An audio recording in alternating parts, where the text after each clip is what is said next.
Hey, how's it going? Okay. Don't look too enthusiastic. It's sweet and sour pork, yo. Yeah, I can get pretty excited about that. I know, because deep fried, but not deep frying. We're going to use the air fryer today to make sweet and sour pork. Yeah, it's been a while. Yeah. All right, starting off with 2 pounds of pork, which is actually quite a bit. I was looking for pork shoulder, but this caught my eye because at the store it's called pork or sweet and sour pork cubes, which just cracks me up. It makes me think that people make sweet and sour pork all the time. I don't, but what else would you use them for if that's what they're labeled as? Well, they're just cubes of meat. You can use them for just about anything. But it doesn't tell you what cut they are. So I'm assuming that they're actually pork shoulder butt. I don't know why they use it interchangeably. Yeah, that's kind of weird. They do. I'm going to cut them into 1-inch cubes. So about this size. 1-inch pork butt cubes. Yep. Okay. I mean, they're already cubed, but I think they're too big. So I'm going to cut them smaller. Because don't you want to put like the whole piece in your mouth? Yeah. Those are big. I think so. Suddenly, the shoot has gotten more fancy. Why? Classical music. Oh. It's my daughter playing her cello, practicing her cello. Actually, both the kids play cello. So every now and then you're going to hear them practicing in the background. They've come a long way. They sure have, but it still amazes me that they only started in grade 4. My son's in grade 5 now, and my daughter's in grade 6, and they're amazing. Not they, the whole symphony is amazing. I'm gonna do a small batch at a time. I have about a cup of potato starch here, and I've got 2 eggs that I'm going to lightly beat.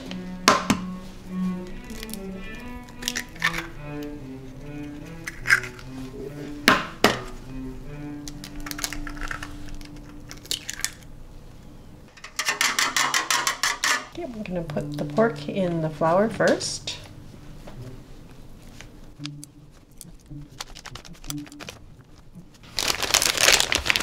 Just like shake and bake. Shake off as much flour as you can. Dip it in the egg. You said flour. Yeah, potato flour. Oh, they said potato starch. Oh, same thing. Oh, maybe not the same thing. Potato starch. Is it the same thing? I don't think so. You're right. Potato starch, not potato flour. Once you dip it in the egg, make sure it's lightly coated, putting it back into the potato starch. What this does is it gives it a bit of a crust when we fry it.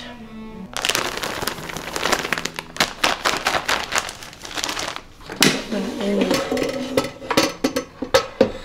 fryer, you kind of space them out.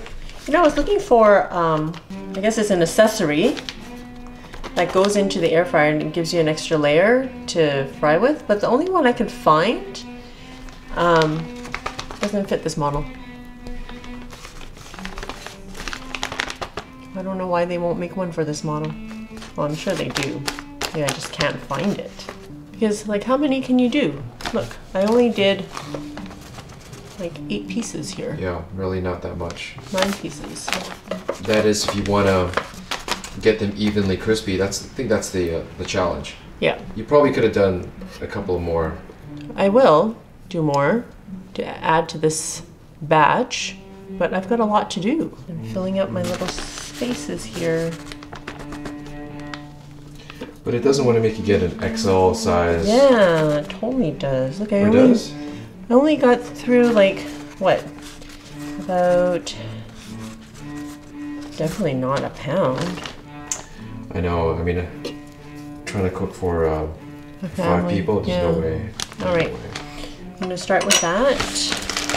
So check this out. I have this new mister.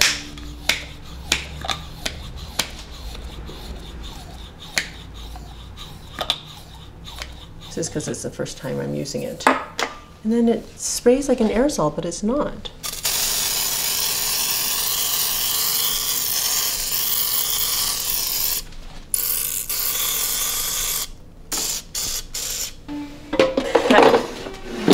Turning it on. Is it at 350? Yep. And for 10 minutes. So while that's cooking, I am going to finish off breading the rest of my pork, and then we'll work on the sauce. Okay, I actually left them in for an extra 2 minutes, and I shook them once or twice, I guess. I'm going to remove these and put them aside while we do the rest. I can hear that crispiness as you're I know, that's pretty cool, right? All right, let's put more in. I don't know how many batches it's going to take for me to do 2 pounds, but it's only because I'm feeding that many people. While the pork is cooking, we're going to make the sweet and sour sauce. I've already chopped up 4 tomatoes and 1 onion, kind of in wedges. I'm using tomato because my family doesn't like peppers, but you can certainly use 2 peppers. Use 1 green, 1 red, or just use whatever colored peppers you want will be fine. I have heated up my wok. I'm going to add about a tablespoon of oil.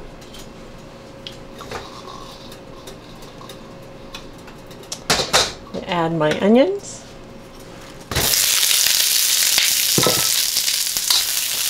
Stir that. Just going to cook that for a little bit. Adding the tomatoes.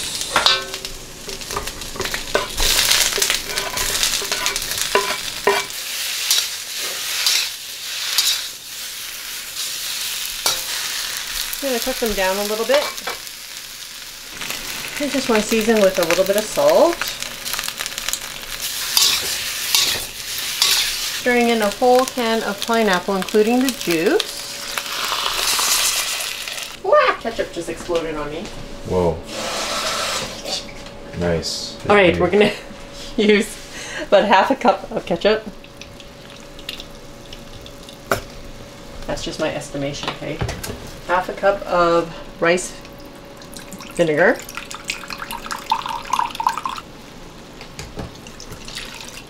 And 1/4 cup of brown sugar. Whoa. I'm gonna heat that through.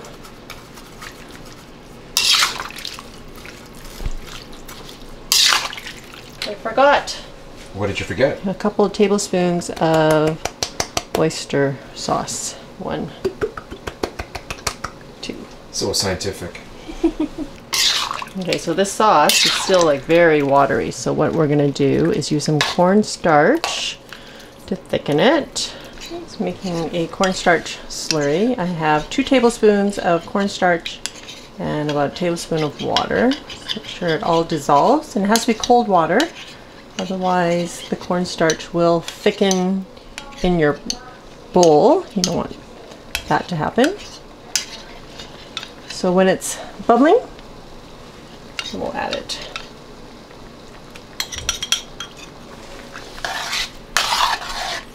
You can see that the sauce has thickened quite significantly, and now we're just waiting for the pork to be ready, and we're going to toss it in here. Wow, dude. These look amazing. I just want to eat them without the sauce. But now you see why I have so much sauce. Yeah. Because there really is that much meat. Well, I must admit, I did eat one of these guys, and it was crispy, it was juicy inside. So it's time for a bath, a sweet and sour bath. So we're gonna add this to the sweet and sour sauce, and again, you don't have to make this much. This is just because I have a piggy carnivorous. Carnivorous. Yeah. Have a large carnivorous, I can't even say it. Oh, look at that. Hey? Now the sauce is gonna soak into all of the nooks and crannies. Well, now it's time for the taste.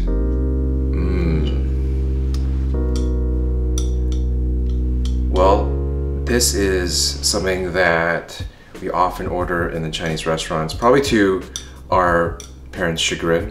We say it's the kids, but I think part of us still likes the dish and the flavors. It's for kids of all ages. Haha, yeah, I guess so. Actually, my sister-in-law, that's her dish. Like, if she comes out for dinner with us, my mom has to order that.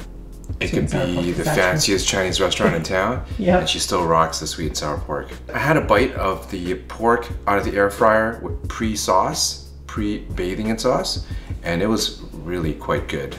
So, together with the sauce, of course, it's not the same as deep fried, but it still carries the characteristics of the air frying versus just straight oven. There's no way. So it's still a little bit crispy? A tiny bit, yeah. Flavors are nice and tart, has a great pop. But you wish there was more vinegar, don't you? No, actually, I think it's nice and mellow. It'll go really well with some rice. Awesome. Everything's all melded together. Pineapple, tomato, and the onion. Onions are softened up. Can't wait to dish this on top of a bunch of rice. So, I think we got a winner. Awesome. Thanks for the taste, dude. Thanks for the sweet sour pork. Hope you enjoyed that recipe. If you like it, please click the thumbs up and subscribe to my channel if you don't already to be notified of new videos. And last chance to enter to win an apron. Details are in the description below. So till next time, be simple, ordinary, and joyful.